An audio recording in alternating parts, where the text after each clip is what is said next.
concerning the chief and supreme essence of things.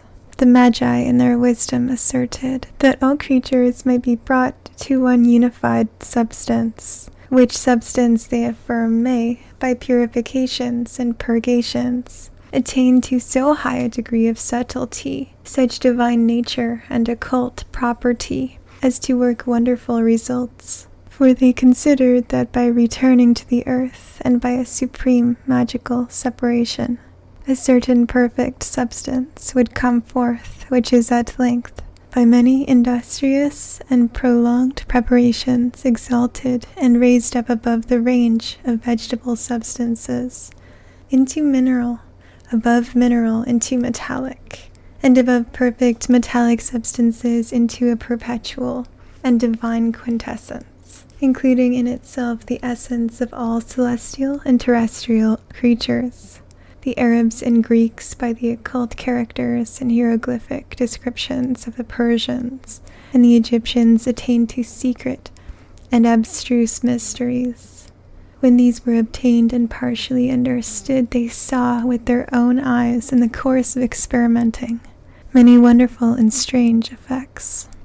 But since the supercelestial operations lay more deeply hidden than their capacity could penetrate, they did not call this a supercelestial arcanum, according to the institution of the magi, but the arcanum of the philosopher's stone, according to the counsel and judgment of Pythagoras. Whoever obtained this stone overshadowed it with various enigmatical figures, deceptive resemblances, comparisons, and fictitious titles, so that its matter might remain occult. Very little or no knowledge of it, therefore, can be had from them. Concerning the true and perfect special arcanum of arsenic for the white tincture.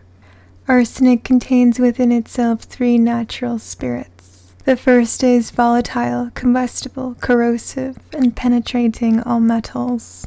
This spirit whitens Venus, and after some days renders it spongy. But this artifice relates only to those who practice the caustic art. The second spirit is crystalline and sweet. The third is a tinging spirit, separated from the others before mentioned. True philosophers search for these 3 natural properties in arsenic, with a view to the perfect projection of the wise men. But those barbers who practice surgery seek after the sweet and crystalline nature, separated from the tinging spirit for use in the cure of wounds, carbuncles, anthrax, and other similar ulcers which are not curable save by gentle means. As for that tinging spirit, however, unless the pure be separated from the impure in it, the fixed from the volatile, and the secret tincture from the combustible, it will not in any way succeed according to your wish for projection on Mercury, Venus, or any other imperfect metal. All philosophers have hidden this arcanum as a most excellent mystery. This tinging spirit separated from the other 2 as above. You must join to the spirit of Luna and digest them together for this space of 32 days, or until they have assumed a new body, after it has, on the 40th natural day, been kindled into flame by the heat of the sun. This spirit appears in a bright whiteness, and is endued with a perfect tinging arcanum. And it is at length fit for projection, namely, 1 part of it upon 16 parts of an imperfect body, according to the sharpness of the preparation. From thence appears shining and most excellent Luna, as though it had been dug from the bowels of the earth. Vitriol is a very noble mineral among the rest, and was held always in highest estimation by philosophers, because the Most High God has adorned it with wonderful gifts. They have veiled its arcanum in enigmatical figures, like the following. Thou shalt go to the inner parts of the earth, and by rectification thou shalt find the occult stone, a true medicine. By the earth they understood the vitriol itself, and by the inner parts of the earth its sweetness and redness. Because in the occult part of the vitriol lies hid a subtle, noble, and most fragrant juice, and a pure oil. The method of its production is not to be approached by calcination or by distillation.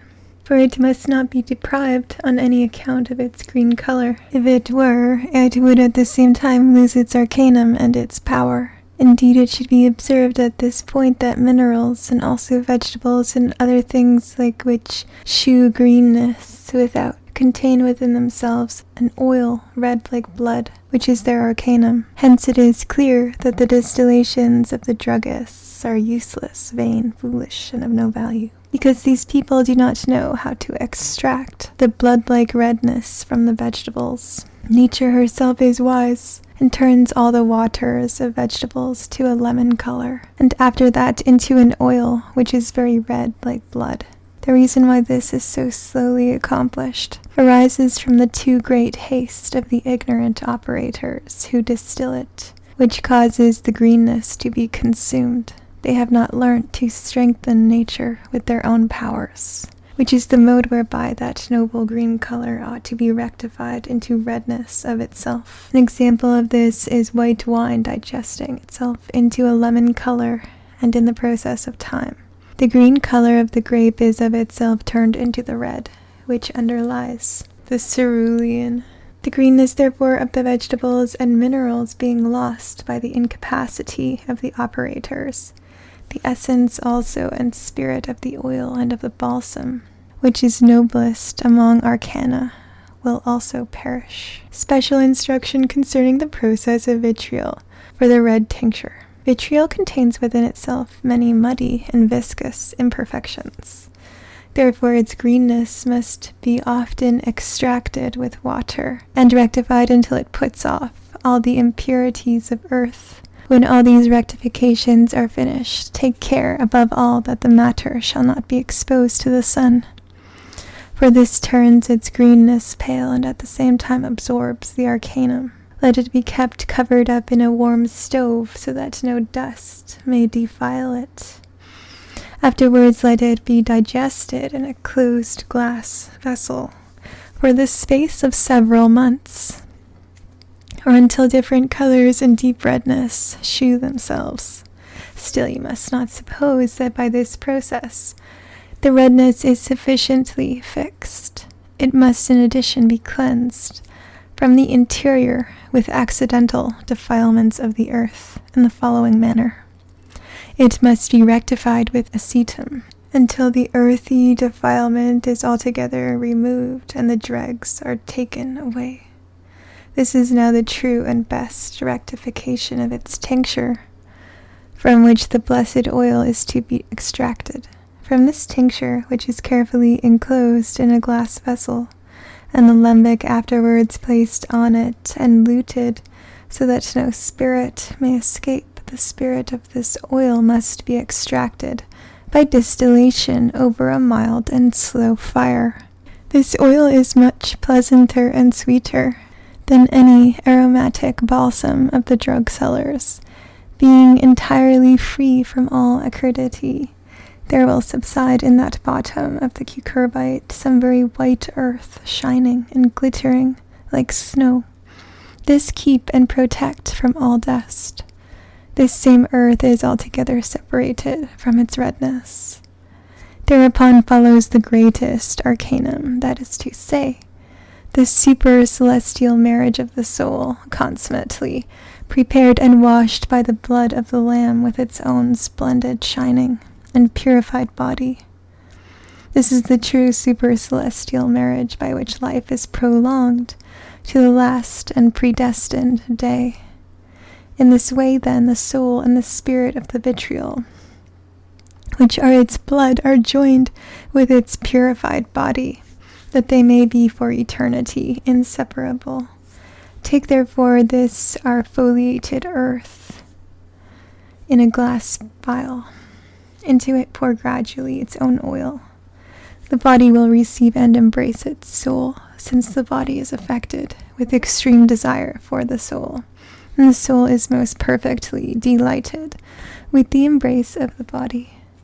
Place this conjunction in a furnace of arcana, and keep it there for 40 days. When these have expired, you will have a most absolute oil of wondrous perfection, in which mercury and any other of the imperfect metals are turned into gold.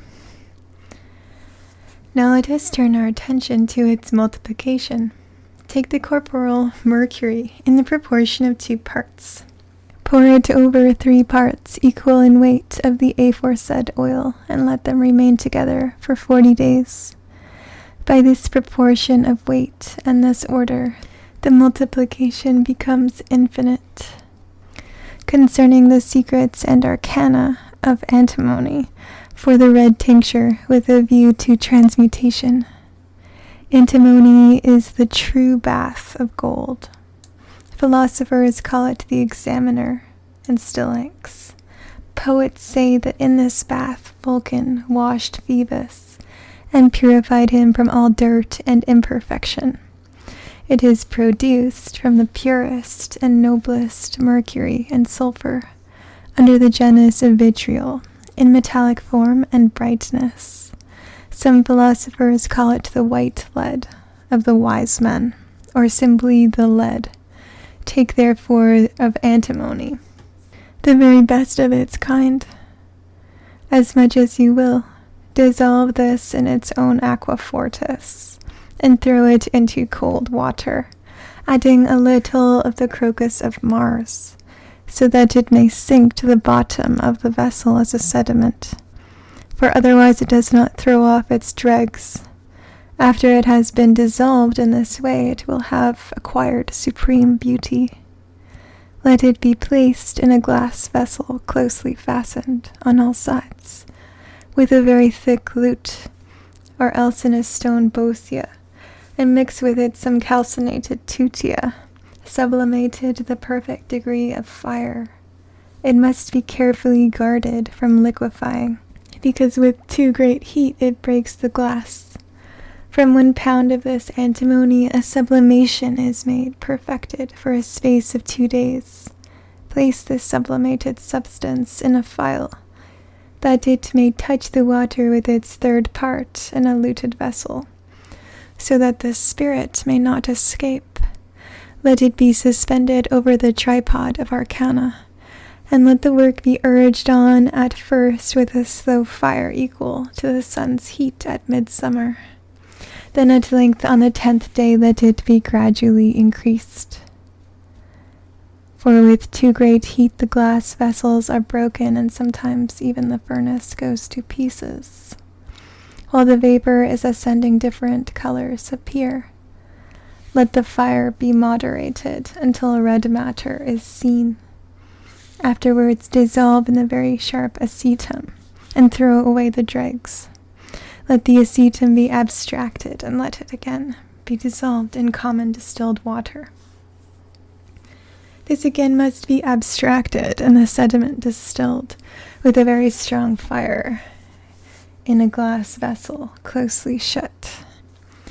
The whole body of the antimony will ascend as a very red oil, like the color of a ruby, and will flow into the receiver drop by drop with a most fragrant smell and a very sweet taste.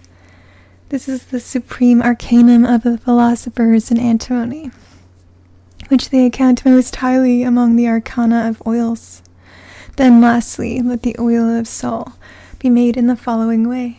Take of the purest soul as much as you will, and dissolve it in rectified spirit of wine. Let this spirit be abstracted several times, and an equal number of times let it be dissolved again. Let the last solution be kept with the spirit of wine and circulated for a month. Afterwards let the volatile gold and the spirit of wine be distilled 3 or 4 times by means of an alembic, so that it may flow down into the receiver and be brought to its supreme essence. To 1/2 ounce of this dissolved gold let 1 ounce of the oil of antimony be added. This oil embraces it in the heat of the bath, so that it does not easily let it go, even if the spirit of wine be extracted. In this way you will have the supreme mystery and arcanum of nature, to which scarcely any equal can be assigned in the nature of things. Let these 2 oils in combination be shut up together in a phial after the manner described, hung on a tripod, for a philosophical month, and warmed with a very gentle fire although if the fire be regulated in dire proportion, this operation is concluded in 31 days and brought to perfection. By this mercury and any other imperfect metals acquire the perfection of gold. Concerning the projection to be made by the mystery and arcanum of antimony. No precise weight can be assigned in this work of projection, though the tincture itself may be extracted from a certain subject in a defined proportion and with fitting appliances.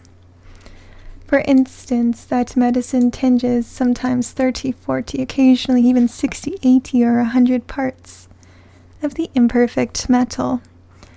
So then the whole business hinges chiefly on the purification of the medicine and the industry of the operator, and next on the greater or lesser cleanliness and purity of the imperfect body taken in hand. For instance, one Venus is more pure than another, and hence it happens that no one fixed weight can be specified in projection. This alone is worth noting, that if the operator happens to have taken too much of the tincture, he can correct this mistake by adding more of the imperfect metal. But if there be too much of the subject, so that the powers of the tincture are weakened, this error is easily remedied by a cineritium, or by cementations, or by ablutions in crude antimony. There is nothing at this stage which need delay the operator. Only let him put before himself a fact, which has been passed over by the philosophers, and by some studiously veiled, namely, that in projections there must be a revivification, that is to say, an animation of imperfect bodies, nay, so to speak, a spiritualization, concerning which some have said that their metals are no common ones, since they live and have a soul. Animation is produced in the following way. Take a Venus wrought into small plates, as much as you will, 10, 20, or 40 pounds.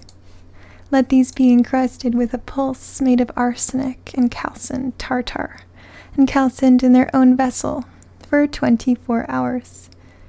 Then at length let the Venus be pulverized, washed, and thoroughly purified. Let the calcination with ablution be repeated 3 or 4 times. In this way it is purged and purified from its thick greenness and from its own impure sulfur. You will have to be on your guard against calcinations made with common sulfur, for whatever is good in the metal is spoilt thereby, and what is bad becomes worse. To 10 marks of this purged Venus add 1 of pure Luna. But in order that the work of the medicine may be accelerated by projection, and may more easily penetrate the imperfect body, and drive out all portions which are opposed to the nature of Luna, this is accomplished by means of a perfect ferment, for the work is defiled by means of an impure sulfur, so that a cloud is stretched out over the surface of the transmuted substance, or the metal is mixed with the loppings of the sulfur, and may be cast away therewith. But if a projection of a red stone is to be made with a view to a red transmutation, it must first fall on gold, afterwards on silver, or on some other metal thoroughly purified, as we have directed above. From thence arises the most perfect gold. After the mortification of vegetables, they are transmuted by the concurrence of 2 minerals, such as sulfur and salt, into a mineral nature, so that at length they themselves become perfect minerals. So it is that in the mineral burrows and caves of the earth, vegetables are found which, in the long succession of time and by the continuous heat of sulfur, put off the vegetable nature and assume that of the mineral. This happens for the most part where the appropriate nutriment is taken away from vegetables of this kind, so that they are afterwards compelled to derive their nourishment from the sulfur and salts of the earth, until what was before vegetable passes over into a perfect mineral. From this mineral state, too, sometimes a perfect metallic essence arises, and this happens by the progress of one degree into another. But let us return to the philosopher's stone. The matter of this, as certain writers have mentioned, is above all else difficult to discover and abstruse to understand. The method and most certain rule for finding out this, as well as other subjects, what they embrace or are able to effect, is a careful examination of the root and seed by which they come to our knowledge. For this, before all things else, a consideration of principles is absolutely necessary, and also the manner in which nature proceeds from imperfection to the end of perfection. Now for this consideration it is well to have it thoroughly understood from the first, that all things created by nature consist of three primal elements, namely natural mercury, sulfur, and salt in combination, so that in some substances they are volatile, in others fixed. Wherever a corporeal salt is mixed with spiritual mercury and animated sulfur into one body, then nature begins to work in those subterranean places which serve for her vessels by means of a separating fire. By this the thick and impure sulfur is separated from the pure. The earth is segregated from the salt, and the clouds from the mercury, while those purer parts are preserved, which nature again welds together into a pure geogamic body. This operation is esteemed by the magi as a mixture and conjunction by the uniting of the three constituents, body, soul, and spirit. When this union is completed, there results from it a pure mercury. Now if this, when flowing down through its subterranean passages and veins, meets with a chaotic sulfur, the mercury is coagulated by it according to the condition of the sulfur. It is, however, still volatile, so that scarcely in 100 years is it transformed into a metal. Hence arose the vulgar idea that mercury and sulfur are the matter of the metals, as is certainly reported by miners. It is not, however, common mercury and common sulfur, which are the matter of the metals, but the mercury and the sulfur of the philosophers are incorporated and inborn in perfect metals, and in the forms of them, so that they never fly from the fire, nor are they depraved by the force of the corruption caused by the elements. It is true that by the dissolution of this natural mixture, our mercury is subdued, as all the philosophers say. Under this form of words, our mercury comes to be drawn from perfect bodies, and from the forces of the earthly planets. This is what Hermes asserts in the following terms. The sun and the moon are the roots of this art. The son of Hamuel says that the stone of the philosophers is water coagulated, namely in Sol and Luna. From this it is clearer than the sun that the material of the stone is nothing else but Sol and Luna. This is confirmed by the fact that like produces like. We know that there are only two stones, the white and the red. There are also two matters of this stone, Sol and Luna, formed together in a proper marriage, both natural and artificial.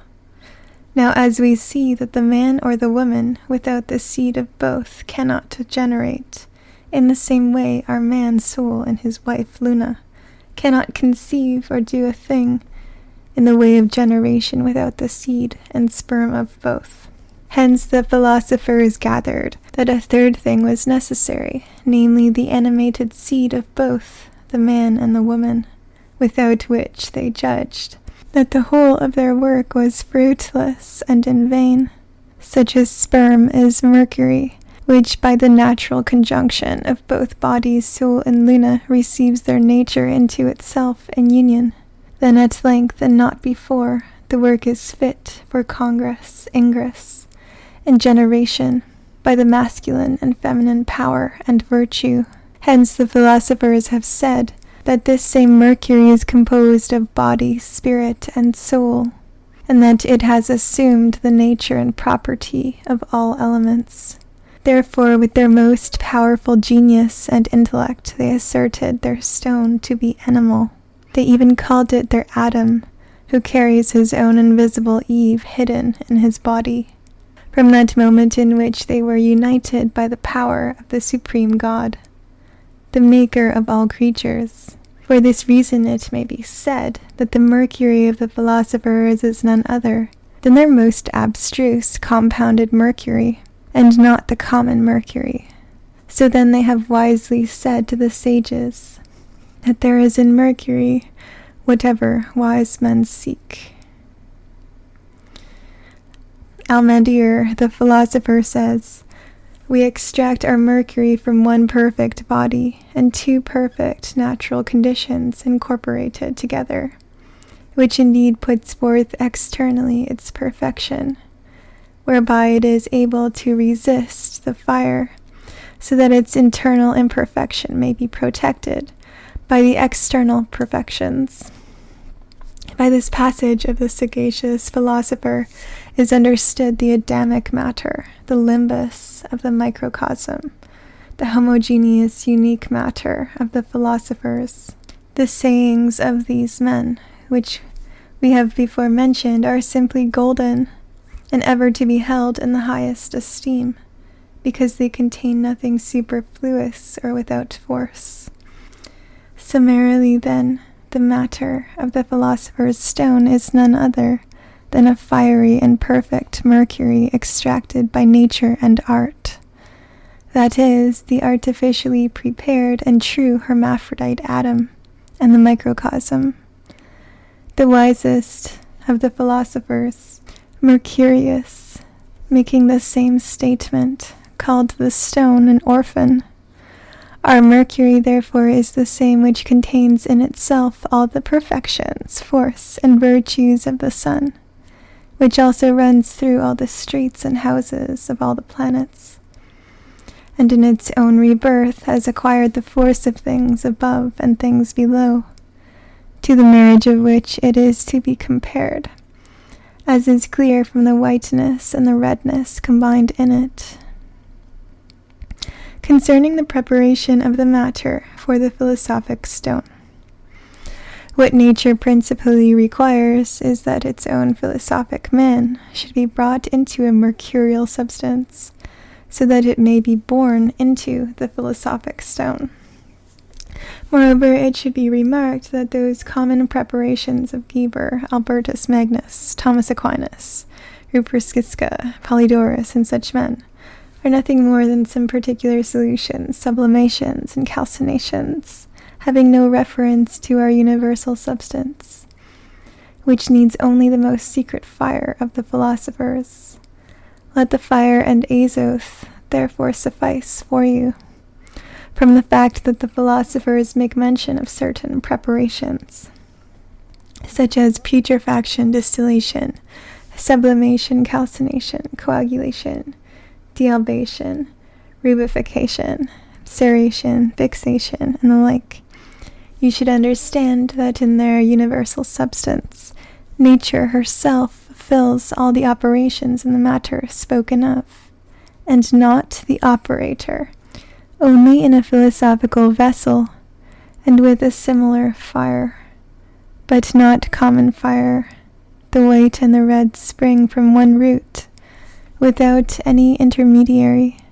It is dissolved by itself. It copulates by itself, grows white, grows red, is made crocus-colored and black by itself, marries itself, and conceives in itself. It is therefore to be decocted, to be baked, to be fused. It ascends, it descends. All these operations are a single operation, and produced by the fire alone.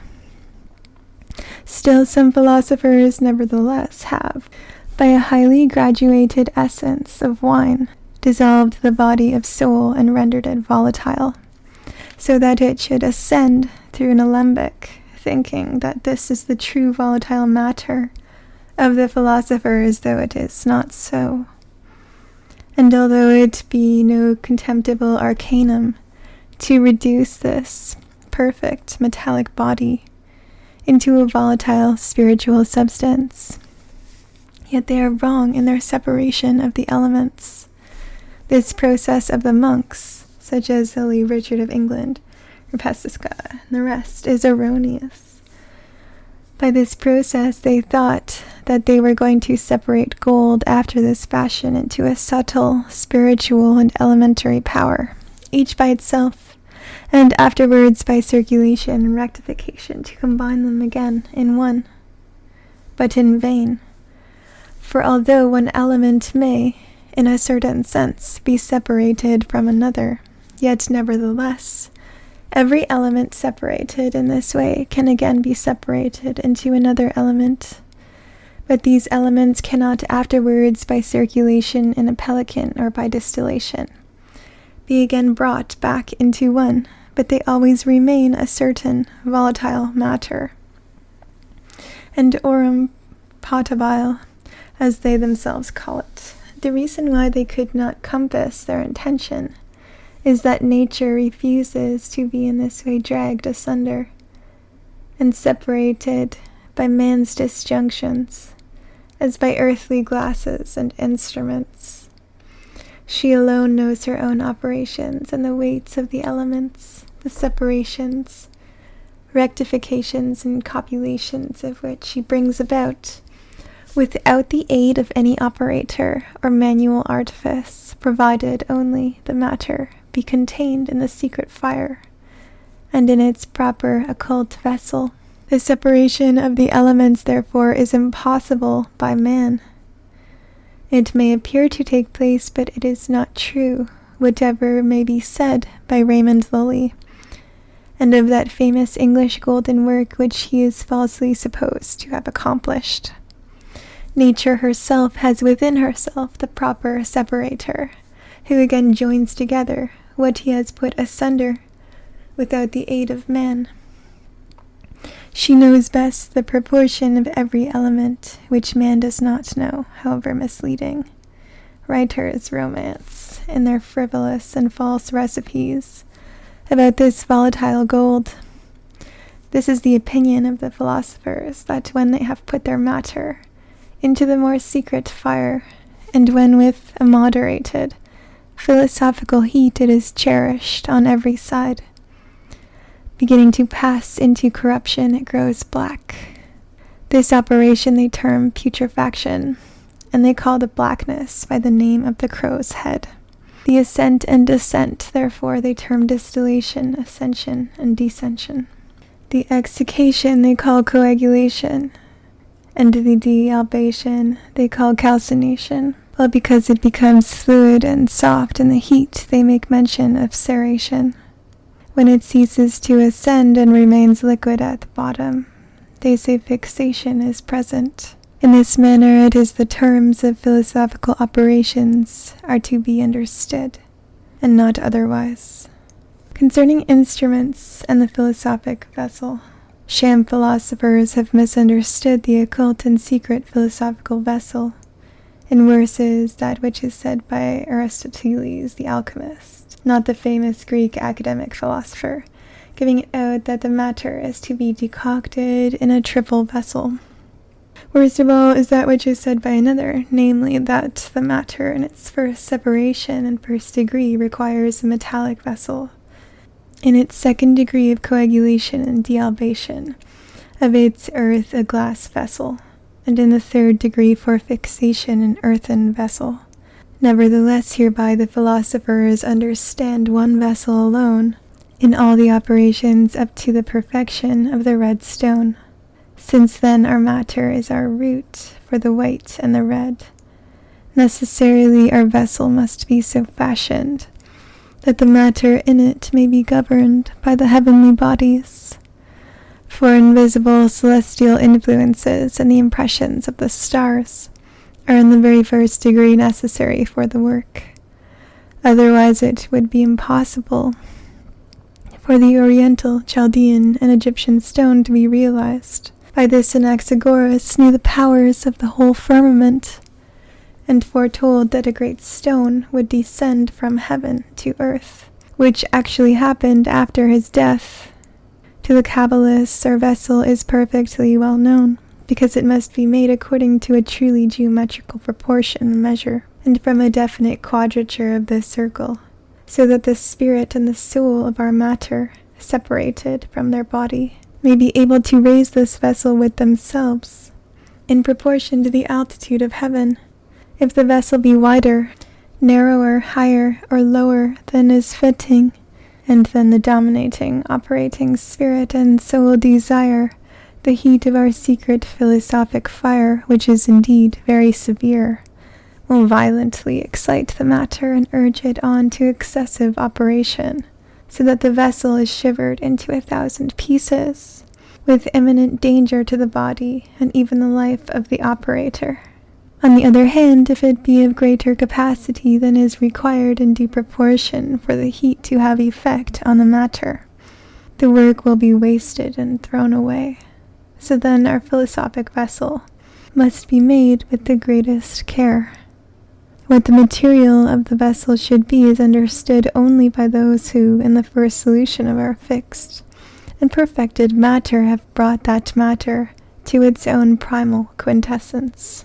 Enough has been said on this point. The operator must also very accurately note what, in its first solution, the matter sends forth and rejects from itself. The method of describing the form of the vessel is difficult. It should be such as nature requires, and it must be sought out and investigated from every possible source, so that, from the height of the philosophic heaven, elevated above the philosophic earth, it may be able to operate on the fruit of its own earthly body. It should have this form, too, in order that the separation and purification of the elements, when the fire drives one from the other, may be able to be accomplished, and that each may have power to occupy the place to which it adheres, and also that the sun and the other planets may exercise their operations around the elemental earth, while their course in their circuit is neither hindered nor agitated with too swift a motion. In all these particulars which have been mentioned, it must have a proper proportion of rotundity and of height. The instruments for the first purification of mineral bodies are fusing vessels, bellows, tongues, cables, couples, tests, cerementatory vessels, cineritiums, cucurbites, boceus for aquafortis, and aqua regia. Also the appliances which are required for projection at the climax of the work. Concerning the secret fire of the philosophers, this is a well-known sententious saying of the philosophers: "Let fire and azote suffice thee." Fire alone is the whole work and the entire art.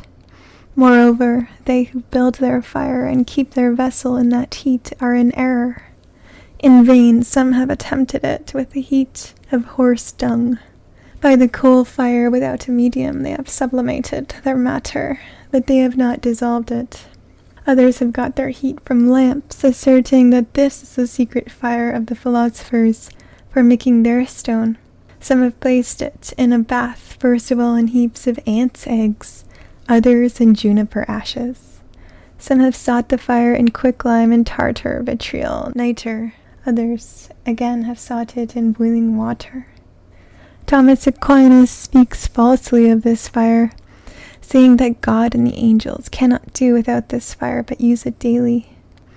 What blasphemy is this? Is it not a manifest lie that God is not able to do without the elemental heat of boiling water? All the heats excited by those means which have been mentioned are utterly useless for our work. Take care not to be misled by Arnold de Villanova, who has written on the subject of the coal fire, for in this matter he will deceive you. Almadir says that the invisible rays of our fire of themselves suffice. Another cites as an illustration that the heavenly heat, by its reflections, tends to the coagulation and perfection of mercury, just as by its continual motion it tends to the generation of metals. Again, says this same authority, make a fire, vaporous, digesting as for cooking continuous, but not volatile or boiling enclosed, shut off from the air, not burning, but altering and penetrating. Now in truth, I have mentioned every mode of fire and of exciting heat. If you are a true philosopher, you will understand. This is what he says. So Manazar remarks, ours is a corrosive fire, which brings over our vessel an air like a cloud, in which cloud the rays of this fire are hidden. If this dew of chaos and this moisture of the cloud fail, a mistake has been committed. Again, Almadir says that unless the fire has warmed our sun with its moisture by the excrement of the mountain, with a moderate ascent, we shall not be partakers either of the red or the white stone. All these matters shew quite openly to us the occult fire of the wise men. Finally, this is the matter of our fire, namely, that it be kindled by the quiet spirit of sensible fire which drives upwards, as it were, the heated chaos from its opposite quarter, and above our philosophic matter. This heat, glowing above our vessel, must urge it to the motion of a perfect generation, temperately but continuously, without intermission. Concerning the ferment of the philosophers and the weight. Philosophers have labored greatly in the art of ferments and fermentations, which seems important above all others. With reference thereto, some have made a vow to God and to the philosophers that they would never divulge its arcanum by similitudes or by parables. Nevertheless, Hermes, the father of all philosophers, in the book of the 7 treatises, most clearly discloses the secret of ferments, saying that they consist only of their own paste. And more at length he says that the ferment whitens, the confection hinders combustion, altogether retards the flux of the tincture, consoles bodies and amplifies unions. He says also that this is the key and the end of the work, concluding that the ferment is nothing but paste, as that of the sun is nothing but sun, and that of the moon nothing but moon. Others affirm that the ferment is the soul, and if this be not rightly prepared from the magistery, it affects nothing. Some zealots of this art seek the art in common sulfur, arsenic, tutia, aura pigment, vitriol, etc., but in vain, since the substance which is sought is the same as that from which it has to be drawn forth. It should be remarked, therefore, that fermentations of this kind do not succeed according to the wishes of the zealots in the way they desire, but as is clear from what has been said above, simply in the way of natural successes. But to come at length to the weight, this must be noted in 2 ways. The first is natural, the second artificial. The natural attains its result in the earth by nature and by concordance. Of this Arnold says, if more or less earth than nature requires to be added, the soul is suffocated, and no result is perceived, nor any fixation. It is the same with the water. If more or less of this be taken, it will bring a corresponding loss. A superfluity renders the matter unduly moist, and a deficiency makes it too dry and too hard. If there be overmuch air present, it is too strongly impressed on the tincture. If there be too little, the body will turn out pallid. In the same way, if the fire be too strong, the matter is burnt up. If it be too slack, it has not the power of drying, nor of dissolving or heating the other elements. In these things, elemental heat consists. Artificial weight is quite occult. It is comprised in the magical art of ponderations. Between the spirit, soul, and body, say the philosophers, weight consists of sulfur as the director of the work, for the soul strongly desires sulfur, and necessarily observes it by reason of its weight. You can understand it thus. Our matter is united to a red fixed sulfur, to which a third part of the regimen has been entrusted, even to the ultimate degree, so that it may perfect to infinity the operation of the stone, may remain therewith together with its fire, and may consist of a weight equal to the matter itself, in and through all, without variation of any degree. Therefore, after the matter has been adapted and mixed in its proportionate weight, it should be closely shut up with its seal in the vessel of the philosophers, and committed to the secret fire. In this the philosophic sun will rise and surge up, and will illuminate all things that have been looking for its light, expecting it with highest hope. In these few words we will conclude the arcanum of the stone, an arcanum which is no way maimed or defective, for which we give God undying thanks. Now we have opened to you our treasure, which is not to be paid for by the riches of the whole world.